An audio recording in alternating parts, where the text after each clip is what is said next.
their very own X factor in the form of Melody C. The ranged flex player for the team, we have seen him get 8 kills in a game with a Lucio, I think at one point. He's probably the only / scariest Medivh player in this entire league. He is the person who, if you're going to see an unusual hero, it's probably going to be him. He played a Gazlo once and won with it. He's that kind of guy. He is really good, but he'll only play it when they are even necessary or if they're really sure they're going to win. I'm not sure what that 39.5 KDA was all about. SPT, slow down, please. Other players, other teams want to play the game too, okay? And only had one series. That was again against a different team. Against Time Flow again. So far, SPT, they did play on this map in their earlier series with the 100% win rate and the one with the 0. So if they only had one game and they got a 39.5 KDA, that must have been one hell of a series. Yeah, they've played 2 maps. That's it. They've managed to get that KDA. It is crazy. Remember, assists do come into play and that, so the numbers are inflated a little. I believe it's a 1 point for a kill, half for an assist, I think is the way they do it. So there we go. Shout out to Samurai Blade in the chat, by the way, who noticed a resemblance, a similarity between JPL and Melody C, and I think I have to agree. Potentially, I would say in terms of skill level, I'll absolutely say that is way up there. But for now, the draft begins, and Hanzo is removed. Hanzo is removed indeed. It looks like news has spread to China that Hanzo is pretty good right now, and although they were first pick after all, they clearly didn't plan on picking him in the first place. So if your drafting strategy doesn't revolve around Hanzo, don't even take the risk, just ban it right out. So now here is the question of, will SPT do what we saw in their preview and maybe bring out the Cassia, or if seeing as Greymane could be a very solid first pick for the one with Genji banned out here. And, well, we can all agree Greymane is currently the go-to assassin. Definitely true. Greymane, he's versatile, he's lethal, he's mobile, he brings so much to the table that other assassins can only dream of, especially Horde assassins, because, hey, I mean, how are you going to compete with Greymane if you're Horde? I mean, it's hard to compete with Greymane if you're anything, because he's just really good. So that's fair. We see Uther and ETC coming in straight into a very solid trifecta, the Holy Cow, with that high CC with follow-up burst damage. Very, very good. Now then, what are we going to see in terms of bans? SPT. The one already have a really good outline. SPT don't really have what they truly want yet. They have the beginnings of a draft, whereas the one have the core of a draft already. So SPT at this point, it makes more sense to ban a counter to whatever they plan on picking, as opposed to denying, because the one have too many options. Now, when you see a Lucio come in for SPT, it's always a little bit tricky for the opposing team during the draft, because ZZH could play it, but Melody C could also play it. And Melody C is one of the feistiest, most dangerous Lucio players I've ever seen. I don't think I've ever seen a more aggressive Lucio in competitive play. That is, of course, if they go for the double support if they go style. For it, exactly. Yes, because ZZH is very much the support player. Melody C just sort of fills in every now and again. Now then, SPT. With Falstad banned out, Falstad appears to have been this go-to assassin, but it does mean Cassia has made it through to this stage of the draft. So we could see our first Cassia and see what the big deal is here in China with Cassia. What's all that fuzz about that little Amazon? Nobody's talking about Cassia, China. No, it's definitely true, though. Like, not only the blind, but also her trait, of course, which gives her physical armor against all those strong basic attackers like a Greymane. It's definitely worth mentioning here. Now, keep in mind, though, that Cassia, I can remember Jin Zhao play the hero a lot. He definitely has other comfort picks, you know, like the Vala, especially, of course. Even Zul'jin he plays quite avidly. We haven't seen Zul'jin yet. We haven't seen him in a long time, but in the early stages of 2017, he was really good at that hero. Very true. It was also the source of, like, most of their losses, to be fair. We see Jaina coming in here to start, so that's very cool. And an Anubarak. So they still are open for second tank, as Sonya can fill in a lot of damage, but there's a good chance they're still going for some kind of auto-attacker. Yeah. Or maybe some kind of protection, like a Zarya, like we saw a Tassadar earlier today. Now, you know what kind of baffles me? It's Tyrael is good. Tyrael is really good. And guess who was one of the most comfortable, most impactful Tyrael players last phase? It was Soap. Very true. But instead, yeah, very interesting. Because Soap is the Soap's sort of the melee flex for SPT. They have a ranged flex in the form of Misaka, and then they have MLDC. Yeah. And then they have the melee flex, which is Soap. So you sort of see those two trading it up. Yeah, Soap and Misaka basically switch things up every now and then. So sometimes you will see Misaka on the main tank, sometimes you will see Soap on the main tank, whatever they feel like playing. And I think it also comes down to the hero they want to use as the main tank, because whereas Muradin is just the baby dwarf of Misaka, Soap feels more comfortable on heroes like Anub'arak or Tyrael, so it wouldn't surprise me if we see Soap on that Anub'arak. Double support for the one and stealing the Valor away. And I was about to say, there is no question about this now. Everything auto attacks. Yeah. Very, very hard as well from the side of the one. So we're going to get to see our first Cassia of the day and of HGC China, ladies and gentlemen. Let's see what all the fuss is about. They have incredible poke, javelins and frost bolts coming out of nowhere all the time. But is it going to be enough? I mean, the one is relying a lot on their basic attacks, as you said. However, Vala is really, really good into Cassia if you go for the arrow build. Yep. If you drop 2 Qs on the Cassia, she's going to take an absurd amount of damage, especially if she's isolated. So positioning for Zhen Zhao is going to be of the essence when it comes to dealing with Vala. However, as you said, Kharazim, Greymane, they're all melee fighters for the most part. So they're going to be very susceptible to those blinds. And if they land very well, I think SPT is in for a ride. Yes, they might be. So, an interesting draft from both these teams. The double support once again returns. So far, it's had mixed successes, but to be fair, in some of the games, it was double support versus double support. True. But it's a very high damage double support. Definitely like, they have so much crowd control and a very large damage output here. So I don't have an issue with the one's comp. I think it's really solid. If that was my Hero League draft, I'd go, oh, yes, that is a good draft. But it's SPT. And their draft is much harder to execute. But it has so much potential behind it. Damage output, map control, fight control especially. Yeah. I was going to say, if I play Hero League and I see 5 men on the enemy side, or Team League, I should say, all SPT, I would be like, oh, snap. But whatever. We're going to find out whether the Cassia is going to be a formidable counter to what the one has very, very shortly. However, I want to highlight one thing. We don't see Hugo's trademark heroes like Illidan.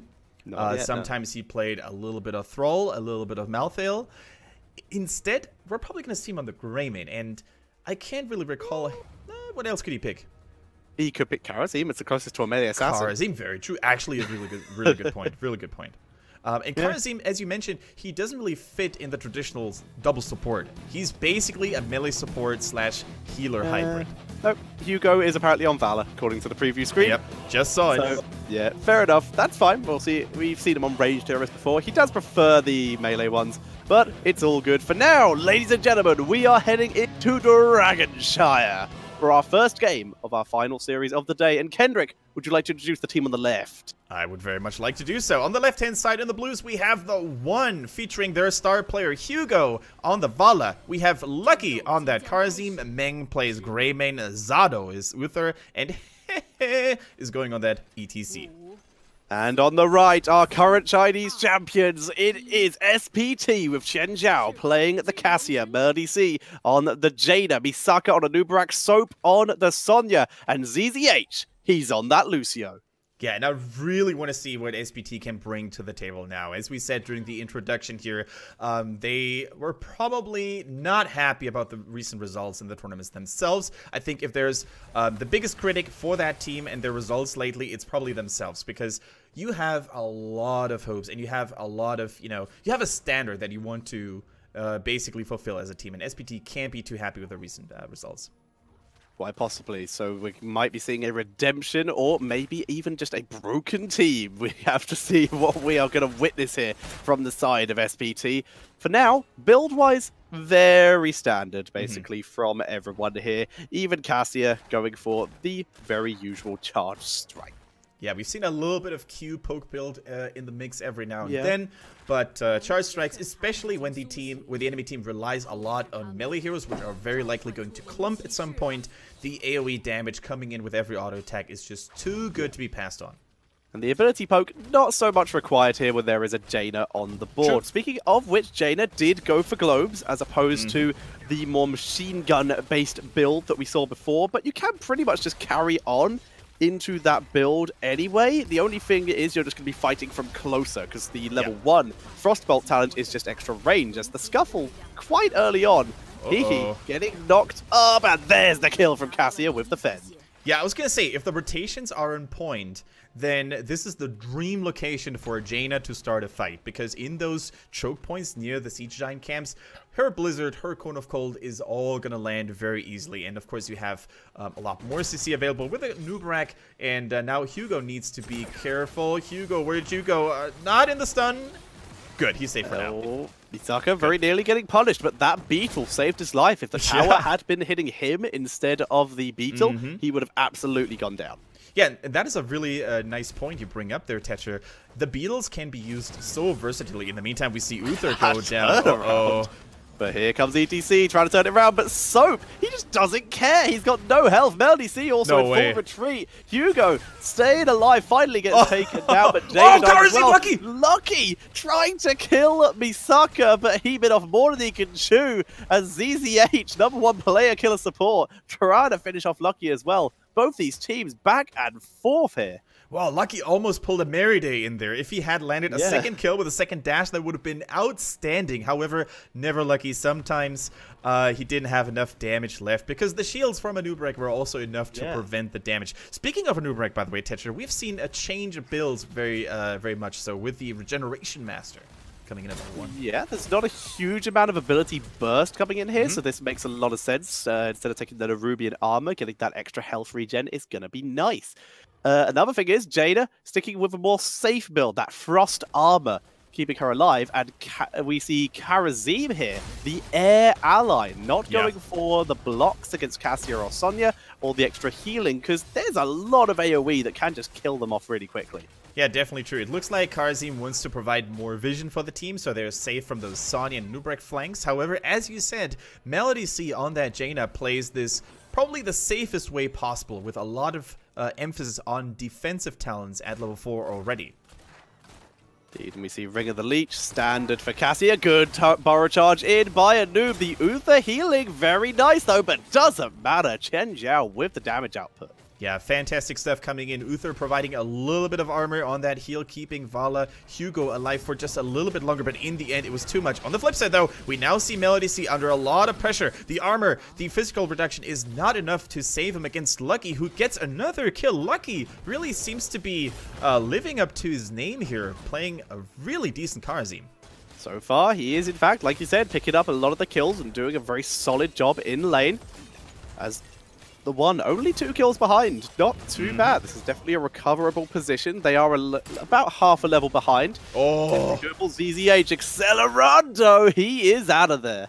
And did you see the boop that was perfectly timed? Actually knocking ETC back with the power slide was already about to land. Beautiful anticipation skills here by ZZH, who, in my opinion, never really was on the same level as other support players in China. No disrespect, but I think he could never be as good as Alufal. But so far, already surprising me very, very positively. And if there's one thing I'm always happy about, it is about being wrong when it comes to criticizing players. Zado chased all the way down there and finally killed off. Was able to survive a very long time with that lovely self-healing and armor. But this is taken out in the end. Standard dash build for Karazim and Air Ally. This is the good part about Air Ally.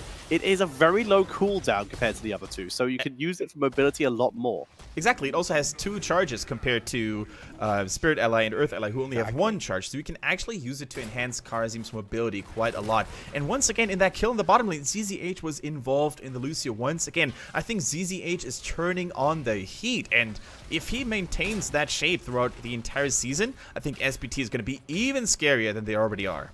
I definitely agree with you. Going to be fun to see. Vala in trouble, taken out. That explosion wasn't even needed there by Cassia, but she got it in the end. We do see Boombox, by the way, for Lucio. Very popular these days. Yeah, especially in pro play. In Hero League, you don't really see it a lot because Party Mix is still a very decent talent, but what is really important in professional play is vision. So we see it here with the air ally on the side of Karazim, and we see it with the Boombox, which is normally used as a vision tool, not as a healing or a movement speed tool. Lucky might be out of it. No, he's able to dash to his ally, able to keep himself alive for the moment. The Dragon Knight just hanging about, having a good time. Going to finally run out of duration and dunk Jaina back onto the map. She does have the Water Elemental, by the way. Anya with the Wrath of the Berserker. She was holding her heroic for a while, was thinking about Leap, but decided to play it safe. Exactly. And once again, we see the Water Elemental go through. That is the second time in HGC China that Jaina decides to go this route. Now, another Cocoon. A Nubrek is nearby. The stuns are landing. The cleanse is good, though. The hand of protection from that Uther here. Hihi just hanging around the fort. Not going to try and run to his team and get himself caught on the death bridge. But because that here is level 10 available, 7-sided, Divine Shield, Cursed Bullet coming in here. The Mosh Pit returning as well. Valor, there's a little bit of CC, so Rain of Vengeance might work out better for her, and it has a good chance of interrupting the sound barrier, but she could try and strafe to just try and get those final hits onto Jaina. Now, the Holy Cow is online. Divine Shield, Mosh Pit. However, the one is always just a tad bit too late here. ETC in a lot of trouble. The Divine Shield doesn't have to be used. That's already a big deal. However, SPT, they stole the Siege Giants, and they're applying pressure from multiple angles right now. Another set of Siege Giants already hammering down on the gate. You see ETC healing himself back up. He did go Prog Rock, so it does have a little bit more self-sustain in terms of healing than you might have otherwise. We can look at Jaina's positioning, though. Gets the Code of Cold. Not enough to get the kill, though. Not enough to get the kill. No big cooldowns were blown here. This was just to scare the one off. And actually, if you go for those cheeky flanks with a high burst hero like Jaina, you know, nervous supports will trigger a Divine Shield very early on. Or a 7-sided strike will be popped. Or something else to basically stay away. So sometimes when you go for those hidden flanks, you don't really do it to get a kill. You do it to bait cooldowns. Exactly, and so far it's not worked so far. The one very patient Zado is being very careful with his ability. Hasn't really blown anything yet. So good to see, as we do see Grounding Bolt coming in for Cassia. Now, this is pretty standard, even if you're not going for a Javelin build. It just gives you much more maneuverability. Combine that with Jaina's slow, and people are going to be slowed a lot. Exactly. You normally want to go for the cooldown reduction instead if you went full Q. However, here, having an additional slow, especially against aggressive heroes like Karazim, who always want to be punching in your face, is definitely useful when trying to keep them at bay. And so far, Shen Zhao has been doing a wonderful job at keeping him safe and sound. Now, this mercenary camp in the top lane, though, could mean some trouble for the top fort on the side of SPT. But they're actually willing to let it drop a little bit more as long as they maintain control over the shrines. Look at that. Oh, the 5-man. Oh, yeah. Oh, yeah. Whoa, ZZH. ZZH saving Zhen Zhao there. If Zhen Zhao gotten down, that would have been a disastrous timing. SPT giving up that top fort to, by the looks of it, attempt the 5-man fight. 7-sided on a noob. He gets detonated. The Surge of Light from Shen Zhao kills off Valor. The Divine Shield keeping Meg alive for a bit, but he still gets taken out. Here is super isolated. He dropped Mosh just as a delay tactic. Zado, there's nowhere to run, Fred. Nowhere to run to, baby. He gets taken out as well, and that's going to be a 4-for-1 in favor of SPT. I like how Melody C and the Water Elemental willingly stepped in it because they also wanted to have a nice little dance before they took him out. So yeah, I think ETC realized that there was no way he was going to escape anyway, so he tried to buy a little bit of you know, additional time for his allies to get out. It didn't really work out that well, and the bottom keep is now in a lot of danger, especially with the Dragon Knight. It definitely bought respawn time. That's kind of the big deal here, because now they're all alive to defend this Dragon Knight, as opposed to if they hadn't, they would have all died super quickly, and the Dragon Knight would have got a couple free hits onto that keep. Yeah, definitely true. You bring up a really solid point. However, the Dragon Knight is still a menace and a real obstacle for the one to overcome. However, the Dragon Knight doesn't really scale that well in the early mid game, so it's relatively easy to get rid of And that's SPT, who wants to try and end the game with it. Moving in, martial law for the Cassia here. They're trying. The Dragon Knight still at about 2/3 health. 7-sided destroys a Nubarak, but the Cocoon on Greymane has been ignored. That's a big chunk of their damage. Dragon Knight still got half health. Soundbear is good. Ignored. That's GG. All right. And SPT crushing through the core. I guess sometimes you're just going to sacrifice